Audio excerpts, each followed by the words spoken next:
Okay, hi guys. This is Charles1K92 here, also known as GM65, off on the PlayStation Store network. And today we are going to talk about none other than Kingdom Hearts 2.9 or 2.8 as it were. Generally this game came out not that long ago, so mainly we're not focusing on the Dream Drop Distance side since we already covered that, or the Kingdom Hearts Key side because again we've just covered that. We're going to be covering the 0.2 Birth by Sleep side of this, so this will be the final weekly countdown video before the events of Kingdom Hearts 3. Now, as per this recording, right now it is the 20th of December, so we're kind of getting very close to Christmas, and, well, that's how it is. Anyway, so, why are we covering this one to be the last? Well, this is technically the last game that got released recently, so that's why we're doing it. And plus also for the timeline wise, it kind of makes sense because it's leading up to Kingdom Hearts 3 in itself, even though when it takes place, it's somehow roughly at the very beginning of Kingdom. It's actually taking place during the events of Kingdom Hearts 1, but also at the same time it takes before the events of Kingdom Hearts 1, but it goes from before, during, then somewhat after. Anyway, so let's try not to make it too complicated, so let's go right in. So, when we start the game, we actually get to see the events of what happens after Kingdom Hearts Key, in a sense. And this is generally after the events of the war. So, by that, I mean this. So, as the legends would tell us from the Kingdom Hearts lore, the events of the Keyblade War made, well, the world in question as a whole fracture, due to the effect of one thing: the amount of lives that were lost during the war, so the amount of Keyblade wielders that sacrificed themselves during the war itself. So this comes to the 5 Union leaders, to the people that followed the Union leaders unconditionally, and so on. So many Keyblade wielders' hearts were lost. Kingdom Hearts swallowed it all up, and because the people's hearts themselves were probably corrupted by darkness, it caused the Kingdom Hearts in itself to more or less, I won't say buckle, but more or less perhaps fall into the realm of darkness, which then in turn made the world fall into darkness and separate into multiple little worlds dotted around, let's say, the cosmos, to help keep things going. And then this is where the 7 Princesses of Light came in and basically helped the world slowly rebuild and also create the world borders and order, so that way the worlds were separated by the gummy blocks, keeping everything all nice and safe. Or at least that's how it is, or was, supposed to be. Anyway, a mysterious figure is watching this event take place, and this is none other than Luxu, the Master of Masters' 6th and final apprentice, and he is there with the Keyblade, kind of like this, with the eye of the Keyblade, watching the Kingdom Hearts absorb all the hearts and everything else. So this harkens back to the whole point of the Master of Masters somehow having future sight of the war and also being able to record it down in his journal or tome prophecies.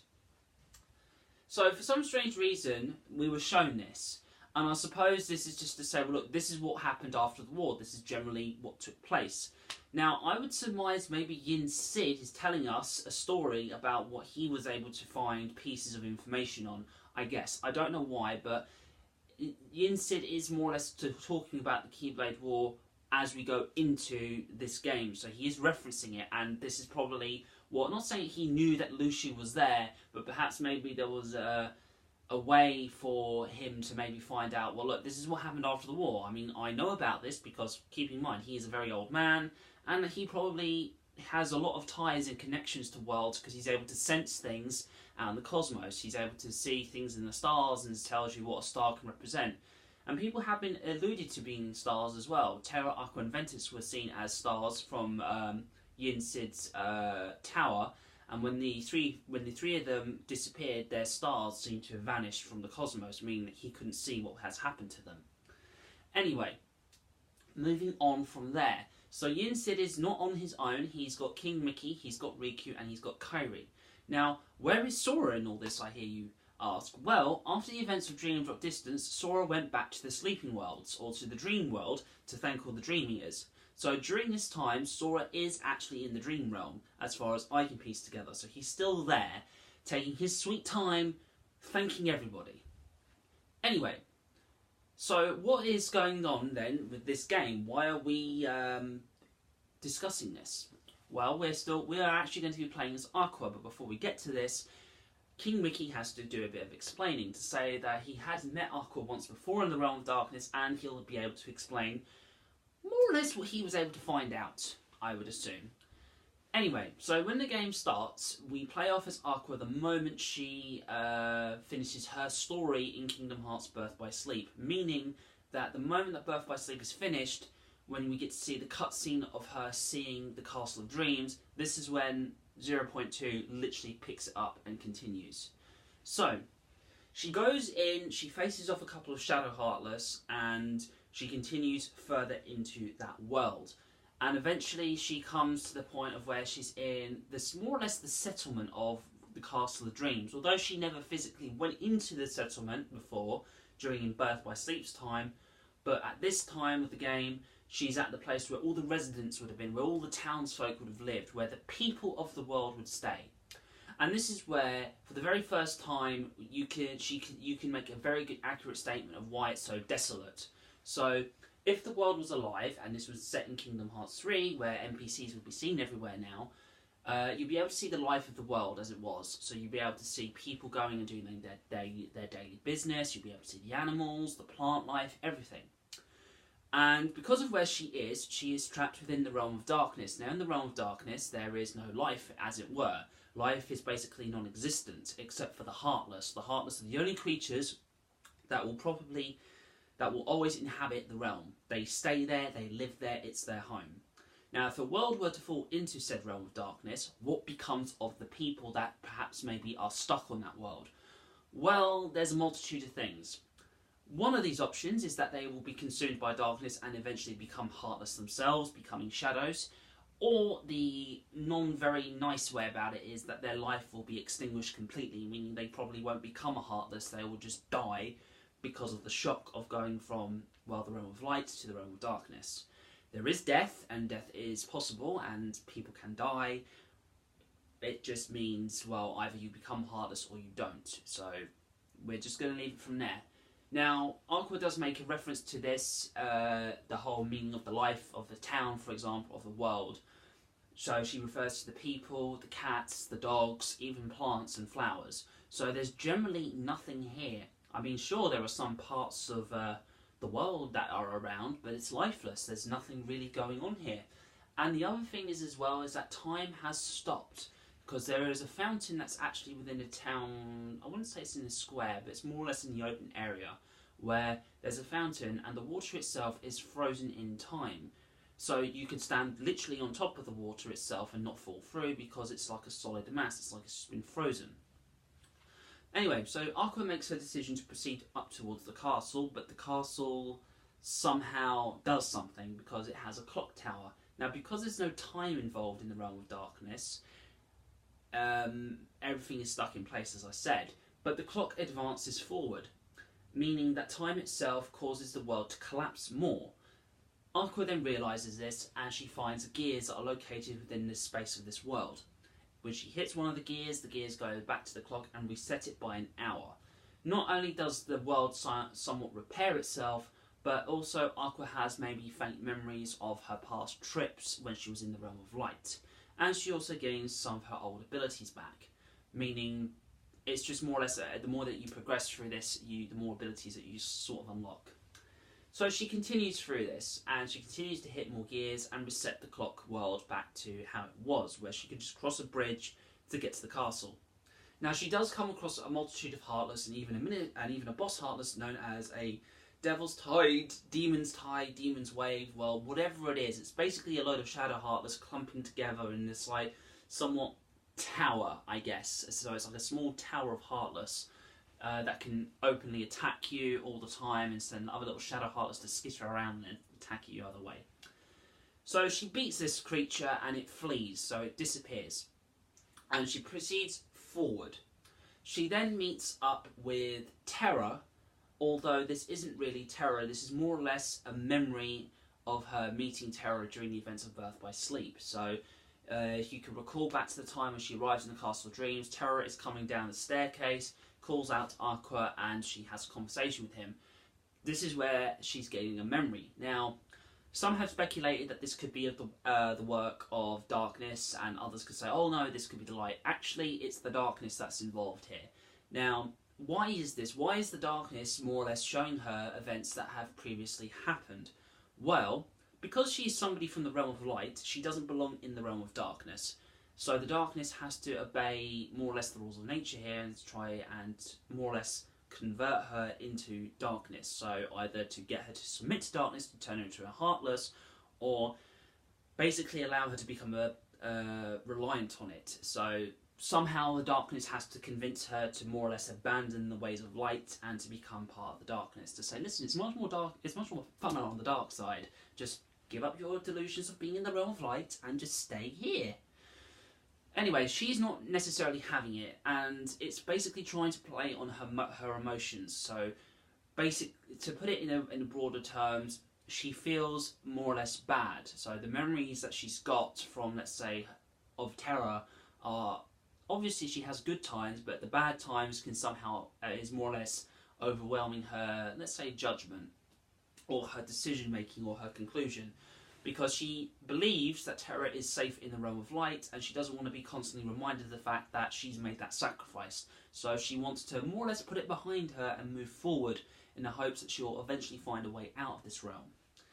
Anyway, she does try to reach out to this Terra, as I said, but this isn't really him, this is an illusion. This is a manifestation of her memory. So the darkness is practically using anything it can to more or less get it to fall into the darkness, at least. She's not having it, so she continues to move forward, and she will not allow the past to hold her down, although she has to more or less remember certain things. She moves on to the next world, and this next world is the Dwarf Woodlands. This is another world that has fallen into darkness, thanks to Ansem the Seeker of Darkness, I guess.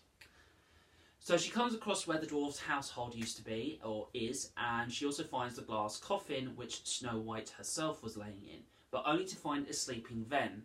Now this is again the darkness at work, playing on her memories to say, well look, it's not just Terra that you've left, you've also left Ventus as well.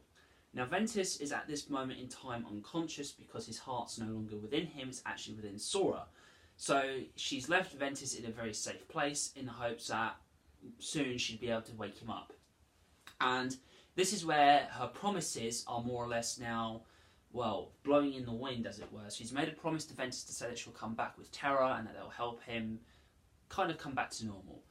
But unfortunately, she can't hold on to that promise because she's in the realm of darkness. Terra is somewhere in the realm of light alone, as far as she knows, and so she's not really fulfilling her promise or her duty. Within an instinct, she realises that something is behind her, and it turns out to be the magic mirror of that world. Now, as again, life in these worlds don't exist, including the magic mirror. The magic mirror was alive, but his face, as it were, is not there. But the mirror's magical property still stands. So what does it do? Well, still does as a normal mirror does. It will reflect her. So she walks up to this thing and she thinks to herself, well, not thinking to herself, but more or less is like, mirror, what's it doing here? As she touches the mirror, her reflection grabs her wrist and pulls her through into the mirror dimension, as far as I can call it. While she's there, she realises, that she's in a completely different place, and she has to proceed forward, so she has to investigate. Upon her moving further into this place, 3 mirrors surround her. She's not too sure what to do, whether to attack or defend herself. At the end of the day, these mirrors aren't going to do much except just constantly circle her. Once they're done, they go back to their respective areas. And she's more or less curious on what the hell's just happened, so she goes back to the mirror that brought her into this place, only to find that her reflection is now gone. So now, obviously, it becomes clear. Her task is to go and find these 3 mirrors that basically have taken her image. Okay, that sounds fairly easy. But there's a slight little thing about this world that's very interesting. It deals with reflection. So if this mirror dimension deals with reflection, and it's taken, obviously, her image, what else has it taken? And it kind of alludes to, well, tells us, actually, in the game, if you more or less hang around, let's say, in the same space long enough, you'll actually hear Aqua more or less talking.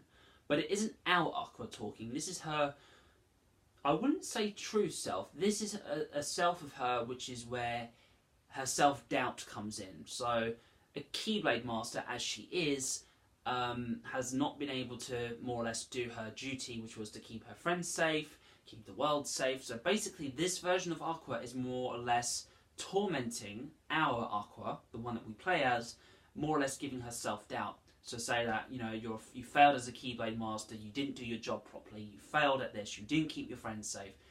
And more or less to the point of where this self-doubt also comes into the point of, well, that she's trapped in the realm of darkness. So you're trapped here, no one's coming to save you, and no one wants to. Now, you could imagine if, let's say you're hearing this again and again and again, because it's a repeat, it's constantly repeating the same lines again and again to say, no one's coming, no one wants to, you're here on your own, that's it, you have to deal with it. And imagine in that case of you being in her position, like you're stuck in this place, and now you've got your own reflection telling you that you're stuck here, and more or less kind of driving in the sword, as it were, into the heart and twisting it to kind of like to say, you know, you're never going to get out of here. No one wants you here. Nobody wants to get you at all. Nobody loves you. Nobody cares about you. Just accept the fact. Give in. That's what the darkness wants. It wants her to give in, to make it more simpler.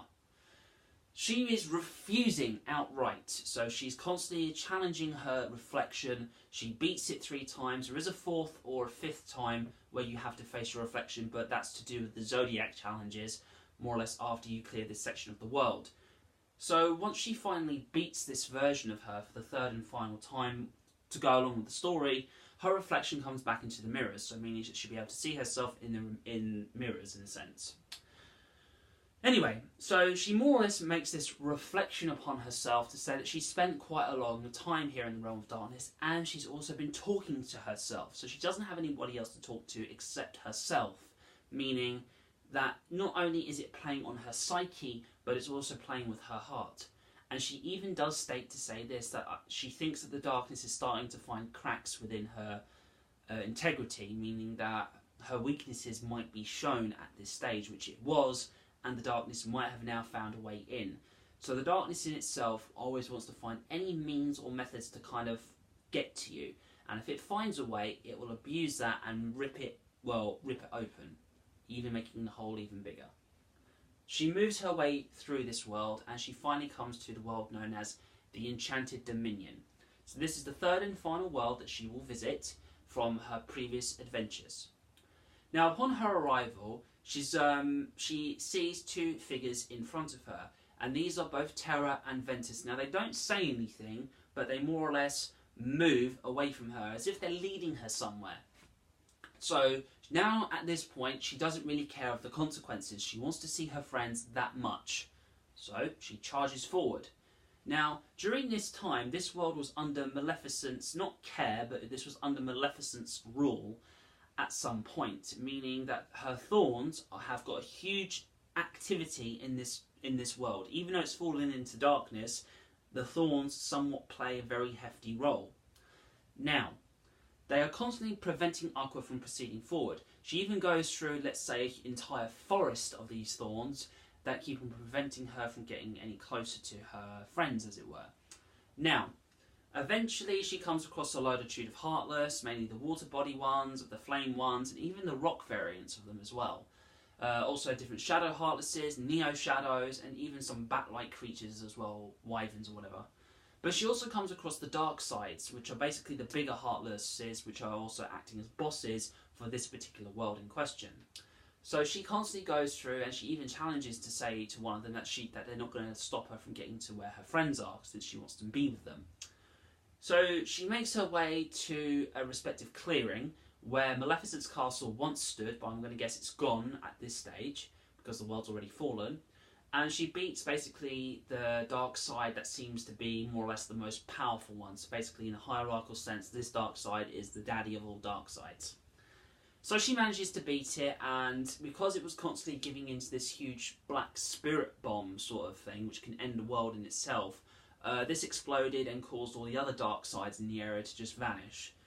And she's just left with just Terra and Ventus further up ahead. Now this is where the interesting part comes in, of where the whole thing of illusions comes to play. So I'm going to try and more or less make it as easy as possible. So although she's in the realm of darkness, the realm of darkness will always try to use anything it can to persuade her to fall, meaning that she can be very easily led into a trap, as it were. So she can't trust everything she sees, but in this case, she wants to trust in this. So at this one particular moment, this is not darkness at work. This is actually her friends reaching out to her.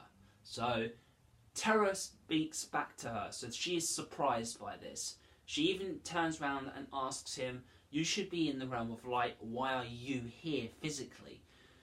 Technically, he isn't really in the realm, he is still within the realm of light, it just means that his heart is reaching out to her. She's also a bit perplexed to why Ventus isn't talking, and he's more or less saying, well, perhaps maybe his heart isn't here, but you can see Ventus as he is. As goes for Terra. So Terra even elaborates to say, your heart is trying so desperately to see what you want to see. So you're trying to remember us as we are, not as we are as we were to what we are now. Meaning how Terra is now is completely different to what she's seeing. So that's what she's trying to cling on to. She's trying to cling on to her friend as he used to be, not as he is now. Now, since Terra is harbouring Xehanort's heart, he's able to more or less see his plans. Not fully, but he can still see some of them.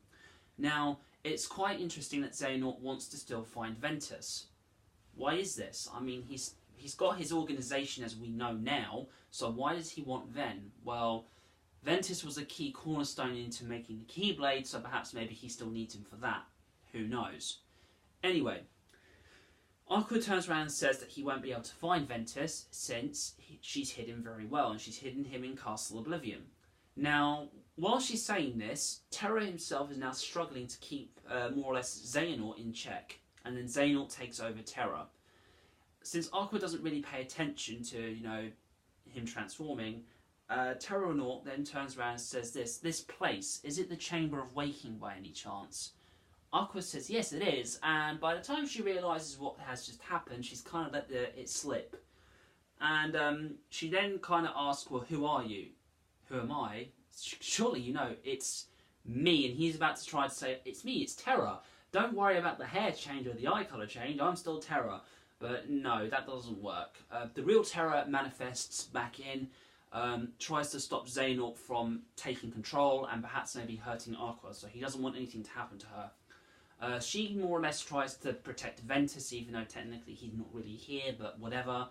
Terranort tries to push Terra away, a dark side comes out and picks Aqua and Ventus up, and then Terra more or less screams out to say that's enough and binds Terranort with chains, preventing him from doing any more damage.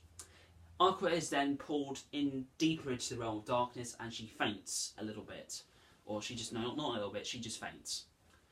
She wakes up to the sound of a familiar voice. It's Mickey Mouse. She thinks that she's going to disappear, but she doesn't because Mickey saves her and is there, apparently. Aqua then decides to ask the questions of, well, why are you here for a start? How did you get here? And what are you doing here exactly? Well, the reasons as to what, where and why are this. Well, how did I get here? I came here via a world that was falling into darkness, and he didn't anticipate that he would necessarily get into the realm. It was just more or less a huge blind set of luck. Because the original ways to get into the realm of darkness was probably more simpler, but because the worlds were caused into chaos, getting into the realm of darkness was a lot more harder. So Mickey had to go into a world where it was falling into darkness, and for some strange reason I got a feeling that he went to Destiny Islands because he knew that the world might fall at some point. Don't know why, but I got a feeling he went there. Any case, so that's how he got in. Why? Reason being is this, that he's looking for a Keyblade that is from the realm of darkness to help seal Kingdom Hearts from the other side, because Sora's going to be sealing it from the other end, from his end. Okay, so we've asked those questions. Now the other question is, how did you even get to me? I mean, if you got into the realm of darkness, it would have sent you anywhere. Mickey answers this again. He says, well, when I arrived in the realm of darkness, I was originally lost, so I didn't even know where to even begin, but I was able to detect a light that was off in the distance, and I decided to follow it, and it led me to you. So Aqua's charm that she has, which is a wayfinder, is a very unique item because she made not just one for herself, but for Terra and Ventus. And it's a very unique charm that seems to be imbued with, obviously, with Aqua's magic, with her light, and she probably does not realise how much of importance that this thing is. But anyway, Mickey even states that he followed this light and it led him to her, and that she should keep a hold of this and, you know, not give in. Now, Aqua does tell Mickey that she is feeling the darkness getting to her, and she feels like she's compromised in that sense. And then the hardest question that she now has to ask. Now, considering this, that time does not work in the realm of darkness. The concept of time is nothing. Literally, there is no time there at all. So imagine if you're in the realm of darkness and you've just met your friend, and it's been, from what you can imagine, maybe a while. How long has it been in the realm of light? It's been 10 years. 10 years have passed. Interesting. So, 10 years have gone by, and within those 10 years, the worlds have collapsed. Okay, that's not good. Have you found anything about Terra? Is Terra okay? Mickey doesn't know. He can't know because because this is the funny thing. Mickey has met Terra once, and the only point in time that he met him once was when he was known as Apprenticed Xehanort. He met the dude, but he didn't know it was actually Terra. So you could just imagine, couldn't you? Like, he goes there, you would have thought, you know what, you look kind of familiar. But, no, didn't even get into his head. And do you know what's even more funnier with the whole thing with Terra Xehanort is this. The funniest part of it is that if you take a look at Terra's hairstyle, his hairstyle is a uniquely spiky kind of appearance. So he kind of like shares traits from Sora, parts of Riku, and whatever. So he has spiky hair in the right places, which makes him like, it's unique. However, when Xehanort took over his body, his hair became white in colorization, as we know. But once his heart was sealed off and everything else, you would have thought, well, his hair would stay the same. It doesn't. If you take a look at Apprentice Xehanort, his hair is somewhat closely resemblant to what young Xehanort's hair looks like. So I'm going to guess through some form of, suggestion, subconsciously, he was designing his hair to be more Xehanort-esque. So that's why perhaps maybe Mickey didn't recognise him, partly because of his hair difference. And his hair even grew longer in length, which is, similar to that of, not just Xehanort, but even to Ansem and the Seeker of Darkness's hair. But sidetracking here. So Mickey doesn't even know how to find Ventus, and he doesn't even know where Terra is. But as far as he could assume, Terra might be okay. I don't know. Anyway, so the two of them decide to continue through the Realm of Darkness and to hopefully find a way out and to find the Dark Realm's Keyblade.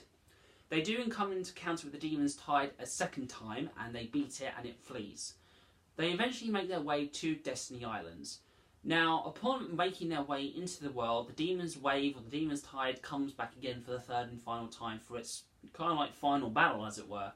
Both Mickey and Aqua beat this thing, and it just runs away and hides, licking its wounds. So you can imagine, for fuck's sake, I can't even beat a Keyblade wielder on her own, let alone a Keyblade wielder that's the size of a mouse.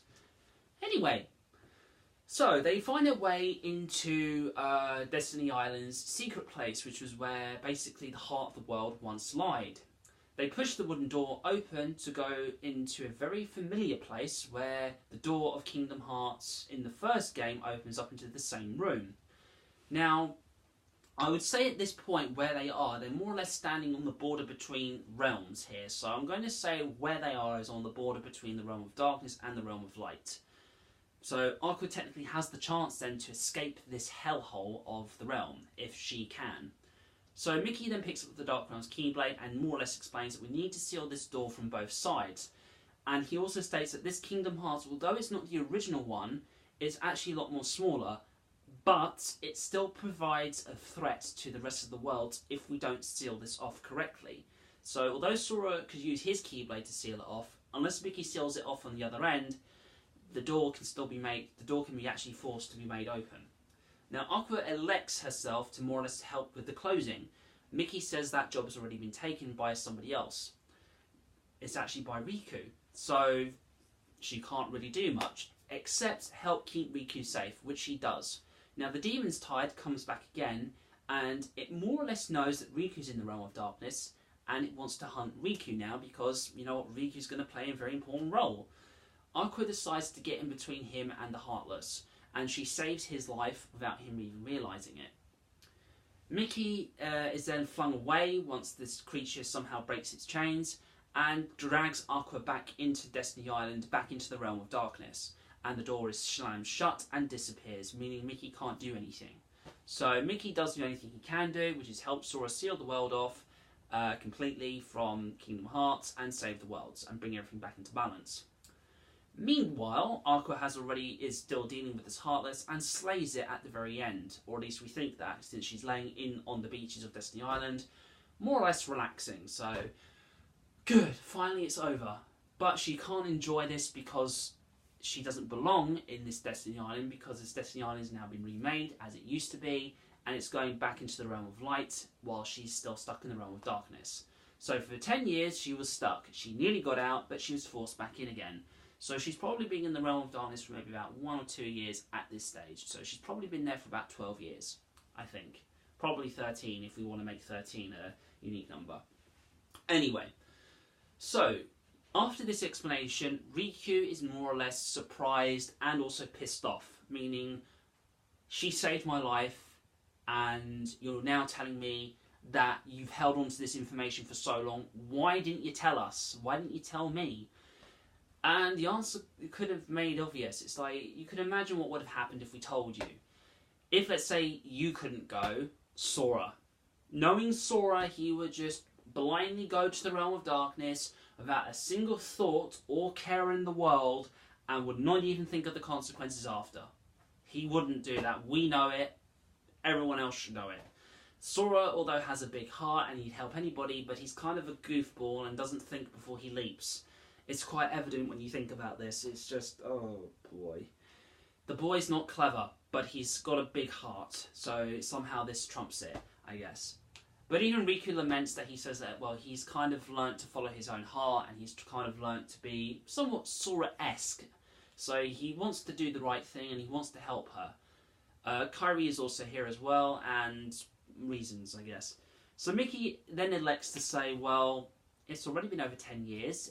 We should go and help her. We should rescue her because we need her now more than ever. Yin Sid also agrees and bestows Riku and Mickey with new suitcases, which actually provides them with new clothing for Kingdom Hearts 3. So new garments. So the two of them thank Yin Sid by politely bowing and said leave the room. Now before they fully leave, Kairi is told, or more or less asks the question, well, why have I been brought here, Master Yin Sid? Well, you've been brought here, Kairi, to learn the way of the Keyblade. Which is like, okay, she's a Keyblade wielder, why not? Are you going to test her the same way you test Riku and Sora? Oh, no, we're going to go do something different. Merlin, the wizard from Radiant Garden, will help in your training. So she's like, okay, that's no problem. Alongside another Keyblade wielder that we discovered, which is Lee. Who is Lee, she asks. Mickey then chimes in to say, oh yeah, Lee's actually Axel. You know the guy who once kidnapped you in Kingdom Hearts 2 a while ago? Yeah, that dude. She doesn't like him, in a sense of what he's done. But Mickey kind of calms her down and says, no, he's a good guy now. He's on our side, you can trust him. Riku kind of gives like the thumbs up to say, yeah, he's a good dude. I've worked with him when he was Axel. He was a good guy, but he was working with the wrong crowd. So he didn't mean to kidnap you. Sora will probably tell you as such and whatnot. Even Lee will probably even say sorry to you even for feeling bad. Anyway, so these guys go off into the sunset. Sora then runs his way back into Yin Sid's tower, very happy with himself because he's finally gotten back. Donald and Goofy question him, well, where the hell have you been? It's a secret, so I would assume that where Sora has been is obviously still in the dream realm, but I will kind of gauge this as a guess to how Kingdom Hearts 3 will start, but I'll explain it later. So Sora then barges his way in to say, "I'm back." It's just Yin-Sid. Oh man, where is everybody? Yin-Sid elects to say, "Well, everybody has got their own jobs to do, Sora, so that's why they're not here." Donald berates him a bit more to say, "Well, if you didn't, take your time, you would have met up with everybody." And Sora said, "Well, I still had to say goodbye to my friends, and I'm here now, right?" So, anyway, this argument gets dropped. Yin-Sid then elects to say to Sora, "Well, since you're now back, we now need to discuss the matter that's at hand," which is mainly to deal with Xehanort. But before Xehanort has to be the problem, it's Sora's power levels. Sora is no longer the high-power god that he used to be in Kingdom Hearts 2, or Dream Drop Distance, or at any time at that matter, because thanks to Xehanort more or less whittling him down to virtually nothing, Sora's levels have now gone back to being a measly level 1. Which Sora turns around happily saying, "Happens all the time, no problem." Sora has a track record of having his levels reset, thanks to the events of Chain of Memories, to Kingdom Hearts 2, to Kingdom Hearts Dream Drop Distance in a sense. So yeah, so he's constantly being nerfed, as it were. Anyway, so Sora does technically know how to use the ability of reawakening a heart that has fallen asleep. So he does know how to technically do this, but his power to get to it has been blocked thanks to Xehanort, which means he needs to get past this barrier. How does he do this? Well, Yin-Sid points him in a nice general direction to say, well, a hero once lost his way once, and he remembered how to regain his abilities. Perhaps you should pay him a visit first. So Sora goes, "Okay, we'll go and do that, no problem." Donald and Goofy elect to go with Sora on this trip, on this adventure, to help him regain his abilities. So it's classic, isn't it? In the first game, they had to work together to find the King and Riku. In the second game, it was more or less the same. However, they found the King, but it was just mainly Riku they had to find. But now for this game in question, it's more or less helping Sora to pass his test. And it's not a vacation, and then Sora is happy to go along with Donald and Goofy since he's fought with them from hell and back, and he probably wouldn't argue. I wouldn't argue if I had Donald and Goofy on my team, so there's no issue here. So they get onto the gummy ship, which I suppose has been kept at Yin-Sid's tower ever since after the events of, Kingdom Hearts 2 and even Coded, because Sora and Riku could probably only get that way through this method. So, Sora, Donald and Goofy are sitting in the gummy ship and they're more or less trying to figure out, well, how do we get to the Olympus Coliseum? And this is where the question lies. Well, what happened to the special lanes in Kingdom Hearts 2? Are they gone? I would say yes at this point, because the worlds were saved once again after the events of Kingdom Hearts 2. So the world border has now fully shut, meaning that you can't just simply go to any world that you choose anymore. However, in Kingdom Hearts 3, this doesn't seem to be the case. Why? Well, I've got a little idea. Because Sora has now probably gained a lot more knowledge of how to use the Keyblade and perhaps maybe travel in between worlds, a very unique portal is now open to Sora, which means that he can now venture to different places for a unique space. And this is probably actual space, but more unique for Keyblade wielders, I would assume.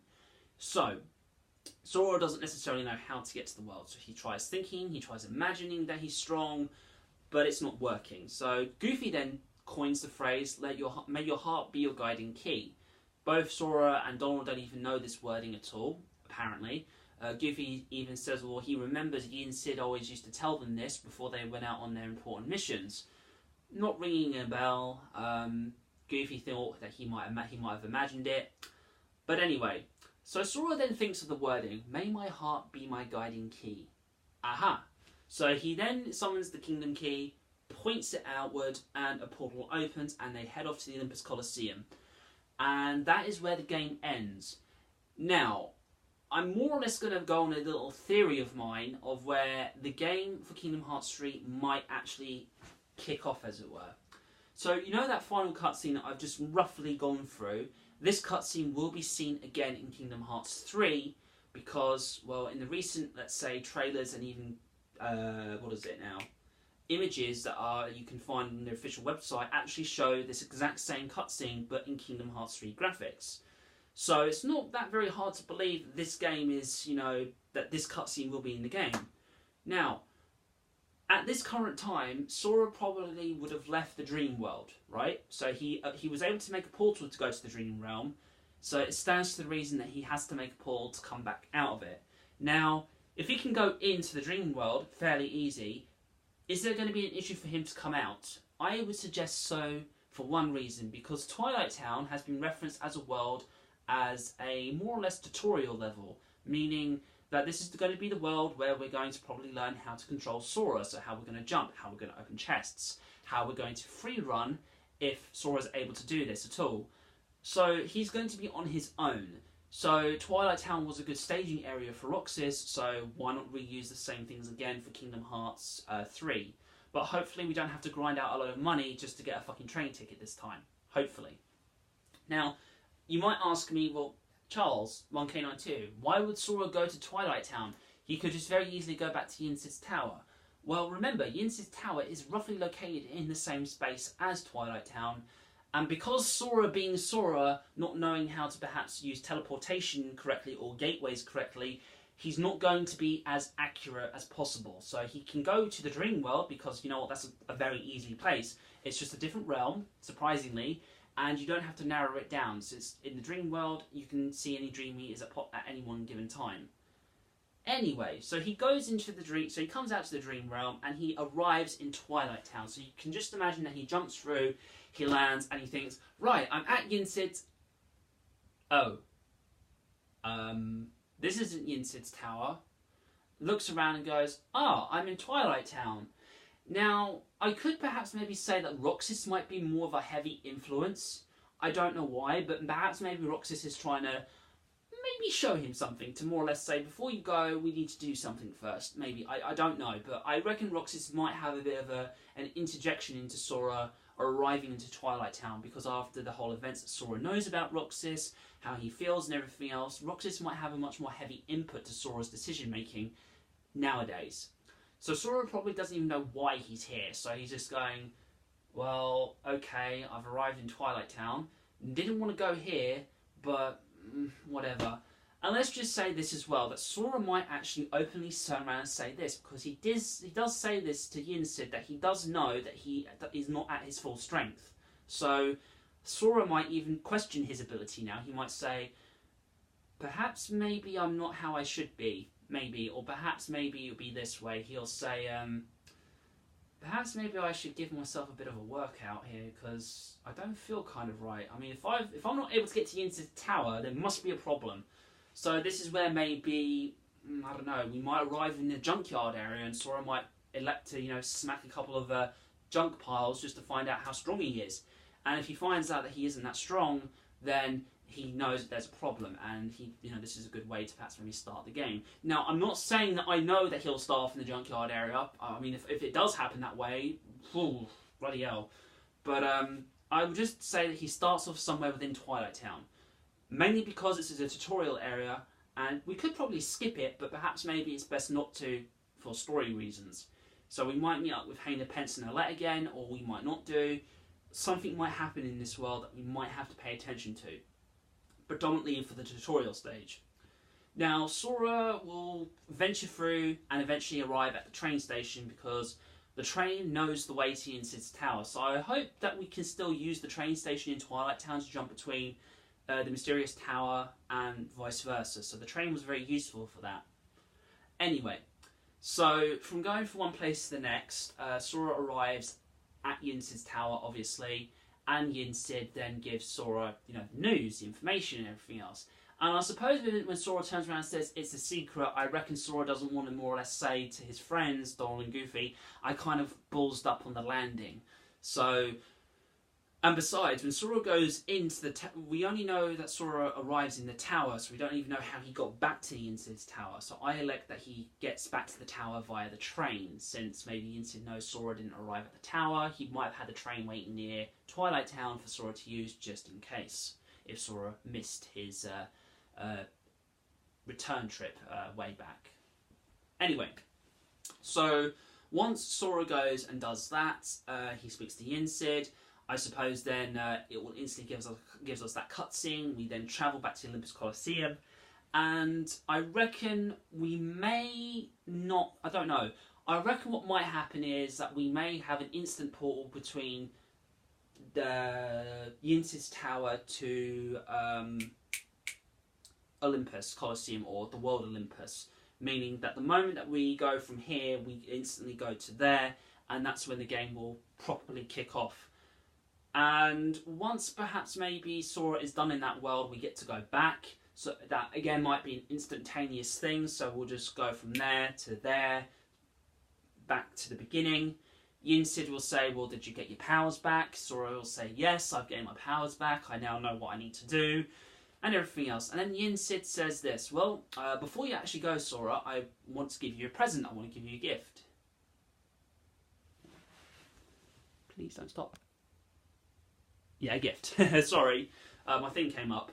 So hopefully Sora is given a gift, and it's basically his new travelling clothes, and that's how I reckon it will all go. So I hope this video was good. I hope everyone has been enjoying themselves, and that, well, because this video is the last video, this is the final week till Kingdom Hearts 3, so less than 7 days to go for most of us. I hope you have enjoyed. Please don't forget to like, subscribe, and also comment on these videos. And a live play, let's play will be happening soon. Cheers!